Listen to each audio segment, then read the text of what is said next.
नमस्कार विदर्भवासियांनो, आपल्या आवडत्या विदर्भ मान्सून या यूट्यूब चॅनलमध्ये आज पुन्हा एकदा आपले खूप खूप स्वागत आहे। मी प्रदीप राऊत, हवामान अभ्यासक। तर आज 27 मे म्हणजेच बुधवार। तर आजच्या भागात प्रामुख्याने आपण जो काही उहापोह करणार आहे त्यामध्ये प्रचंड तापत असलेली ही जी ऊन आहे, जी जीवघेणी ठरली आहे विदर्भवासियांसाठी। कारण की या प्रचंड उन्हामुळे, अतिउष्णतेमुळे विदर्भात असंख्य बळी गेलेले आहेत, अनेक लोकांचे प्राण गेलेले आहे।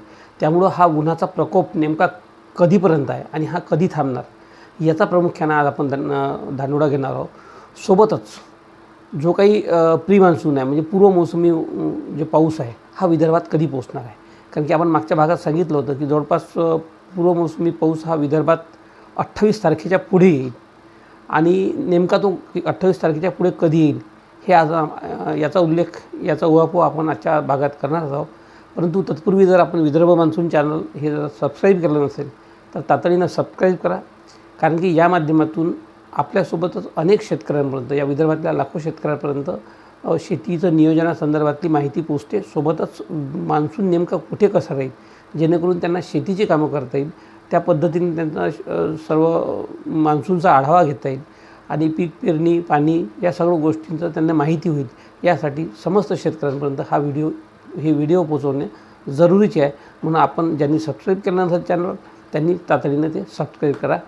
तर यासाठी सर्वप्रथम IMDने प्रसारित केलेली ही सॅटेलाईट इमेज जर आपण बघितली, ही आजची इमेज आहे आणि आपण बघतो की इकडे बंगालच्या सागरात एक मोठं पावसाचं क्षेत्र निर्माण झालं आहे, वादळी पावसाचं। आणि हे सोबतच इकडे अरबी समुद्रातही काही ढगांची दाटी आपण बघतो आहोत। परंतु हे ढग, ही जी काही सिस्टीम आहे ही इकडे अरबी समुद्राच्या दूर जात आहे आणि या भागात एक व्हॅक्यूम तयार झाला आहे आणि त्यामुळं काय होणार आहे की हा जो केरळमध्ये जो पाऊस अपेक्षित होता 26 तारखेला, आपण बघतो की हा मान्सून जो हा सध्या इथे आहे। म्हणजे भारतीय हवामान विभागाने जाहीर केलं होतं की जवळपास 26 तारखेच्या दरम्यान हा मान्सून जो आहे हा केरळात पोहोचेल। परंतु सध्या तशी कुठेही चिन्ह दिसत नाही, कारण की मान्सून अद्याप इथेच रेंगाळलेला आहे।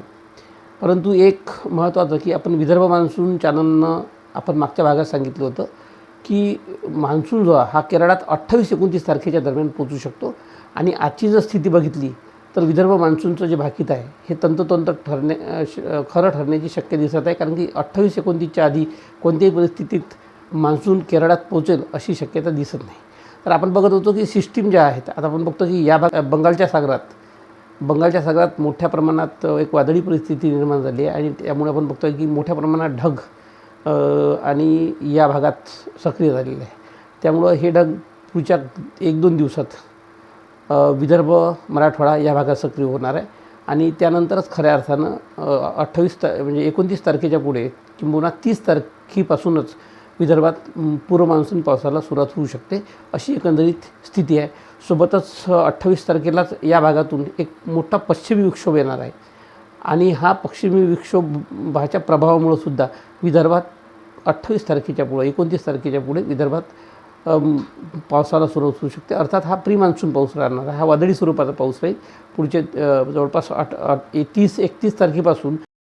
तर आपण गेल्या जवळपास 8 ते 10 दिवसापासून विदर्भामध्ये प्रचंड अतितीव्र उष्णतेची लाट आपण अनुभवतो आहोत मोठ्या प्रमाणात। म्हणजे जगात जे काही उष्ण शहर आहे त्यामध्ये विदर्भातील जवळपास शहर आहे। कारण की आपण बघतो की चंद्रपूर, अमरावती, अकोला, नागपूर, वर्धा या सर्व जिल्ह्यातील पारा हा 47 अंश किंवा त्याच्या पुढेही पोचला आहे।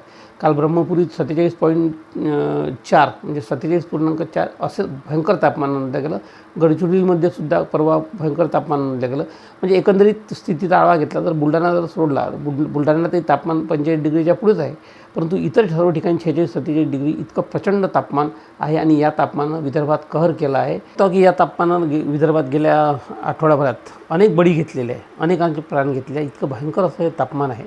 त्यामुळं संपूर्ण विदर्भातील सर्वसामान्य नागरिक हा प्रचंड कासावीस झालेला आहे आणि कधी एकदा या उन्हाच्या उकाड्यापासून, या प्रचंड उष्णतेपासून सुटका होते अशी तो वाट बघत आहे। त्यामुळं फार काळ आता वाट बघण्याची गरज नाही।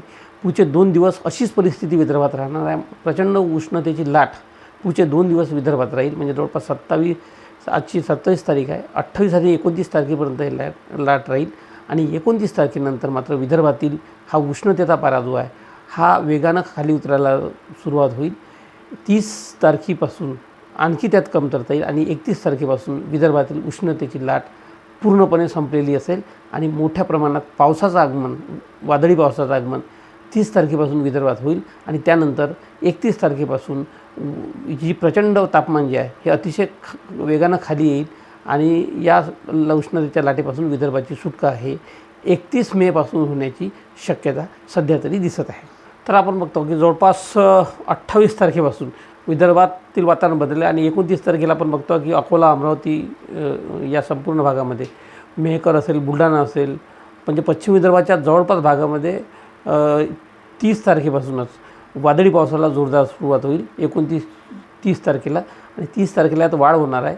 आणि 30 तारखेलाच्या पुढे जवळपास 31 तारखेला जर आपण बघितलं तर 31 तारखेला संपूर्ण विदर्भासहित पूर्व विदर्भ आणि पश्चिम विदर्भ, म्हणजे इकडे अमरावती असेल, अकोला, यवतमाळ, बुलढाणा सोबतच इतरही जो भाग आहे संपूर्ण हा म्हणजे नागपूर, भंडारा, गोंदिया, तर या भागात प्री मान्सून वादळी पाऊस सुरू होण्याची शक्यता आहे 31 तारखेपासून. यानंतर यात वाढ होण्याची शक्यता आहे कारण की आपण बघतो की जवळपास 1 तारखेपासून मान्सून हा केरळात पोहोचलेला असेल.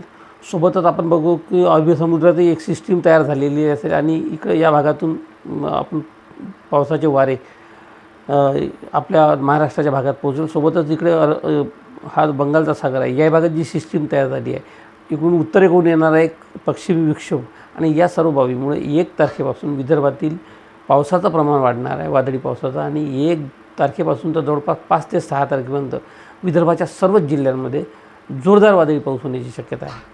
अर्थात हा वादळी पाऊस प्रचंड वेगवान वारे, विजा यांच्या सोबत राहणार आहे. अनेक ठिकाणी विजा जीव घेण्यात होऊ शकतात, त्यामुळे नागरिकांनी यापासून सावध राहणे गरजेचं आहे. परंतु एक मात्र की हा जो प्रचंड उन्हाचा जो उकाडा होता यापासून दिलासा मिळण्यासाठी 30-31 तारखेपर्यंत आपल्याला वाट बघावी लागेल. 30 तारखेनंतर विदर्भाच्या सर्वच भागामध्ये जोरदार असं प्री मान्सूनचं आगमन होणार आहे आणि जवळपास आठवडाभर विदर्भाच्या सर्वच भागात भाग बदलत किंबहुना आलटून पालटून हा प्री मान्सूनचा पाऊस जोरदार रीतीने पडेल अशी शक्यता आहे. यानंतर आजच्या भागात आणखी एका गोष्टीचा आपण प्रामुख्याने उल्लेख करणार जो सातत्यानं करावा लागणार आहे. कारण की मागच्या भागात आपण सांगितलं होतं की यावर्षी पावसाचं प्रमाण अतिशय कमी राहणार आहे कारण की अल निनोची परिस्थिती आहे आणि हा अल निनो तीव्र स्वरूपाचा राहू शकतो अशी सर्व जगातल्या शास्त्रज्ञांनी शक्यता व्यक्त केली आहे. आणि त्यामुळं कसं आहे की पिकं कमी पावसात येऊ शकते, अशा पद्धतीचीच पिकं आपल्याला घ्यावं लागणार आहे. दुसरी गोष्ट महत्त्वाची की विदर्भातील शेतकऱ्यांना पुन्हा एकदा सांगतो की मुंबईत पाऊस आला किंवा केरळात पाऊस आला म्हणजे आपल्याकडे पाऊस येईल असं होत नाही. आपल्याकडे जवळपास मान्सूनचा पाऊस पोहोचायला विदर्भात हा 15 जूनचा कालावधी उलटेल. 15 जूनच्या पुढेच तो मान्सूनचा खऱ्या अर्थानं पाऊस आपल्याकडे येईल. त्यामुळं जमीन पूर्ण पाणी मुरल्याशिवाय पाऊस ओल खालीपर्यंत जाण्याशिवाय कृपया पेरण्या करू नका. आणि संपूर्ण मान्सून खऱ्या अर्थानं सुरू झाला असेल तो 15 जून 16 जूनच्या पुढे किंवा 18 जूनच्याही पुढे होऊ शकतो आपल्याकडे विदर्भात. तर त्यानंतरच पेरणी करा, कमी पावसाची पिकं करा कारण की अल निनो यावर्षीचा प्रचंड राहणार आहे. त्यामुळे दुष्काळाची शक्यता सर्वात जास्त आहे महाराष्ट्र असेल, विदर्भ असेल या भागामध्ये. आणि पाण्याची प्रचंड टंचाई निर्माण होणार, विशेषतः जो रब्बीचा हंगाम आहे यामुळं प्रचंड बाधित होणार आहे. कारण की खरीपाच्या हंगामामध्ये थोडाफार पाऊस येईल, जून जुलै महिन्यात येईल, परंतु ऑगस्ट सप्टेंबरच्या पुढे पावसाची शक्यता फार कमी आहे. अतिशय कमी म्हणजे अतिशय कमी, तीव्र कमी पाऊस येण्याची शक्यता आहे आणि त्यामुळं रब्बीचा हंगाम हा संकटात येऊ शकतो.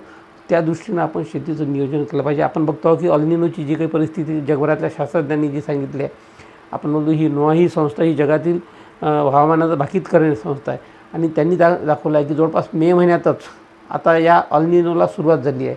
हा जो आपण स्ट्रॉंग अल निनो म्हणतो त्याला काही जण सुपर अल निनो म्हणतात. तर मे महिन्यात हा या पद्धतीचा म्हणजे 10% राहील, परंतु जून जुलैपासून एकदम हा जवळपास 60-70% वर जाणार आहे अल निनोची परिस्थिती.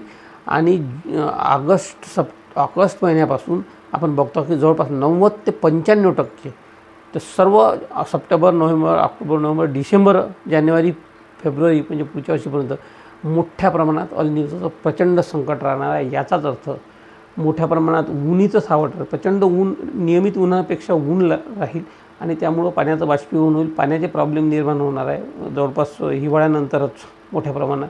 सोबतच शेतीलाही पाणी कमी पडू शकतं. त्यामुळं आजच आपल्या शेतीचं नियोजन करा. शेती जिथे पाणी साठवता येईल, पावसाचं पाणी जिथे जिथे मुरवता येईल, ज्या पद्धतीनं मुरवता येईल ते मुरवण्याचा प्रयत्न करा. सोबतच शेततळे वगैरे आपल्याला करता आले. आपल्या शेतीत जिथे नसेल तरी शेततळ्या जिथे पाण्याची व्यवस्था नसेल, सिंचन नसेल, कोरडवाहू शेती असेल तर तिथे त्या शेतकऱ्यांनी शेततळं करून आपलं पाणी जिरवावं, मुरवावं, जेणेकरून थोडीफार पिकं त्याला चांगल्या पद्धतीची घेता येईल जून, जुलै, ऑगस्ट महिन्यात. आणि रब्बीच्याही पिकामध्ये काही प्रमाणात फायदा होऊ शकेल. तर अशा पद्धतीने नियोजन करणं गरजेचं आहे, कारण की पुढचा काळ हा अतिशय धोकादायक आहे. मला कोणाला घाबरवायचं नाही, परंतु जी काही परिस्थिती समोर येत आहे ते आपल्यापर्यंत पोचविणे हे माझं नैतिक कर्तव्य आहे. आणि म्हणूनच सर्व शास्त्रज्ञांच्या मताचा अभ्यास केल्यानंतर एक निष्कर्ष निघत आहे की संपूर्ण जगभर, देशभर आणि अर्थातच विदर्भ, महाराष्ट्रात दुष्काळाचा सामना करावा लागू शकतो, मोठ्या दुष्काळाचा सामना करावा लागू शकतो. आणि त्यामुळं त्या दृष्टीनं आतापासूनच आपण पावलं उचलणं गरजेचं आहे. त्या दृष्टीनं शेतीचं नियोजन शेतकऱ्यांनी करावं, प्रशासनाने पाणी टंचाई असेल किंवा इतर काही गोष्टी असेल ते नियोजन करावं. सोबतच कमीत कमी पावसात येणारी जी धान्य आहे ते लावा. आपण ज्याला जास्त पाणी लागेल ते शक्यतो पेरू नका. अशा पद्धतीचं कमी पावसात येणारी पिकं करा. आणि विशेषतः रब्बीमध्ये प्रचंड काळजी घ्यावी लागेल, कारण का अतिशय कमी पावसातली पिकं घ्यावी लागेल, कारण का रब्बीत ऑगस्ट नंतर पावसाची शक्यता फार कमी आहे. त्यामुळे या सर्व गोष्टीचा अंदाज घेऊन आपण आपलं नियोजन करावं, एवढंच या निमित्तानं सांगतो. पुढच्या 3 दिवसात या प्रचंड उन्हापासून आपली सुटका होईल आणि 30-31 तारखेपासून विदर्भात मोठ्या प्रमाणात वादळी पावसाचं आगमन होणार आहे आणि या उन्हाळ्याच्या तीव्र उष्णतेपासून आपल्याला सुटका मिळेल, एवढंच सांगतो. आणि आजच्या भागात येथेच थांबतो. पुन्हा एकदा नवीन माहितीसह नवीन भागात आपण भेटूच. तोपर्यंत आपण आम्हाला रजा द्यावी. नमस्कार, धन्यवाद. जय हिंद, जय भारत, जय महाराष्ट्र, जय विदर्भ.